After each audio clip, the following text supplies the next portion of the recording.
एक ऐसा भक्त जो दूध में पड़ी मक्खी को भी चूस लेता था। भगवान ने उसे ऐसा सबक सिखाया जो वह कभी नहीं भूला। बहुत समय पहले की बात है। पुणे के पास एक छोटा सा गांव था, पुरंदरपुर। उसी गांव में एक ब्राह्मण रहते थे। पहनावा ब्राह्मणों जैसा, रूप रंग ब्राह्मणों जैसा, लेकिन स्वभाव ऐसा कि खुद कंजूसी भी उनसे सीख ले। भगवान ने उन्हें धन की कोई कमी नहीं दी थी। इतना धन कि वे चाहे तो पूरे गांव को एक साथ भोजन करा दें। लेकिन उनका मन ऐसा था कि अगर दूध में मक्खी गिर जाए तो वे दूध छानकर पी लेते थे और मक्खी को भी उंगलियों से निचोड़ लेते थे ताकि दूध की एक बूंद भी जाया न हो। उनकी पत्नी थी सरस्वती देवी, सीधी सादी, शांत और इतनी भोली कि उनकी हर सांस के साथ भगवान का नाम चलता रहता था। शादी के अगले ही दिन पति ने उनसे कहा था, गहने मत पहना करो, रोज पहनोगी तो घिस जाएंगे। सरस्वती देवी ने कोई सवाल नहीं किया और चुपचाप एक एक करके सारे गहने उतार दिए। बस नाक की एक छोटी सी सोने की कील रहने दी, क्योंकि वही उनके सुहाग की आखिरी निशानी थी। दिन बीतते गए और पति की कंजूसी बढ़ती गई। हालत यह हो गई कि वे पत्नी के हाथ का बना भोजन भी घर पर नहीं खाते थे, दुकान पर ही खा लेते थे ताकि घर का अनाज कम न हो। सब कुछ भगवान देख रहे थे। एक दिन भगवान ने सोचा, अब इस कंजूसी को थोड़ा सबक सिखाना ही पड़ेगा। भगवान ने एक गरीब, बूढ़े और थके हुए ब्राह्मण का रूप धारण किया। फटी हुई धोती, झुका हुआ शरीर, मुरझाया चेहरा और आंखों में ऐसी लाचारी कि देखने वाले का दिल पिघल जाए। वे सीधे उस ब्राह्मण की दुकान पर पहुंचे और हाथ जोड़कर बोले, सेठ जी, मेरी बेटी का विवाह है। बहुत जगह ठोकरें खाई पर कहीं से सहायता नहीं मिली। आखिरी उम्मीद लेकर आपके द्वार आया हूँ। ब्राह्मण ने उन्हें ऊपर से नीचे तक देखा और मन में सोचा, ये भी मांगने आ गया। वह मुंह से बोला, मेरे पास कुछ नहीं है, अगर कुछ चाहिए तो बदले में कुछ गिरवी रखो। भगवान बोले, मेरे पास गिरवी रखने को कुछ नहीं है, बस काम कर सकता हूँ। आपकी दुकान साफ कर दूं, सेवा कर दूं। अंत में ब्राह्मण झुंझलाकर बोला, ठीक है, कोई कीमती सामान लाओ तभी पैसा मिलेगा। भगवान वहां से चले और सीधे उस ब्राह्मण के घर की ओर पहुंचे। घर के दरवाजे पर खड़े होकर भगवान ऐसे रोने लगे कि सुनने वाले का कलेजा कांप जाए।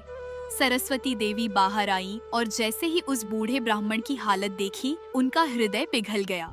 भगवान रोते रोते बोले, मेरी बेटी बड़ी हो गई है, विवाह तय हुआ है। अगर आज व्यवस्था न हुई तो कल मैं उसे क्या मुंह दिखाऊंगा। सरस्वती देवी की आंखों में आंसू आ गए। उन्होंने कहा, मेरे पास कुछ नहीं है आपको देने के लिए, मेरे पति ने सब ले लिया है। भगवान ने नाटकीय स्वर में कहा, तो फिर मेरे पास जहर पीने के अलावा कोई रास्ता नहीं बचा। यह सुनते ही सरस्वती देवी घबरा गई। डर और करुणा दोनों एक साथ उमड़ पड़े। उन्होंने बिना सोचे समझे अपनी नाक की वह आखिरी सोने की कील उतारी और कांपते हाथों से ब्राह्मण को दे दी।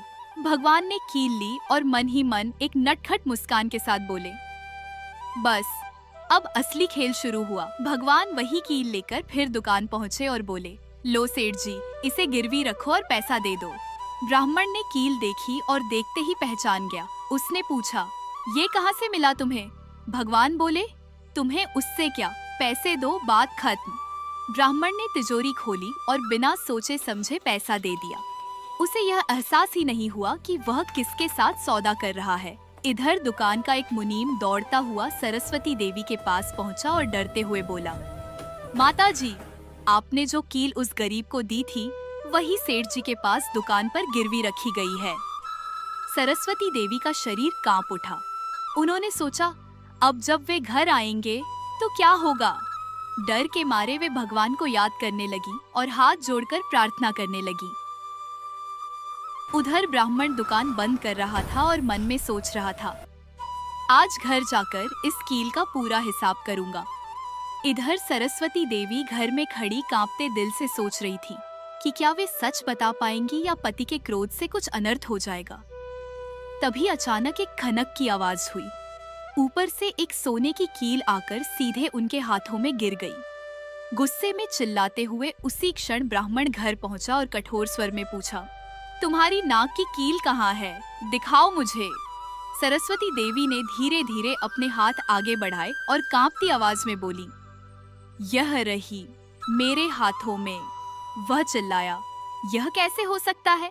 मैंने तो इसे अभी अभी दुकान की तिजोरी में बंद किया था। जब सरस्वती देवी ने उसे पूरी कहानी सुनाई, तब ब्राह्मण अभी कुछ सोच ही रहा था कि तभी भगवान अपने असली रूप में प्रकट हो गए। वे मुस्कुराकर बोले, अरे अब तो यह कंजूसी छोड़ दे। देख, तेरी कील भी मिल गई और मेरा काम भी हो गया। इतना कहकर भगवान अंतर्ध्यान हो गए। ब्राह्मण जोर जोर से रोने लगा। हाय रे मेरी किस्मत, भगवान खुद मेरे द्वार आए और मैं उन्हें पहचान न सका।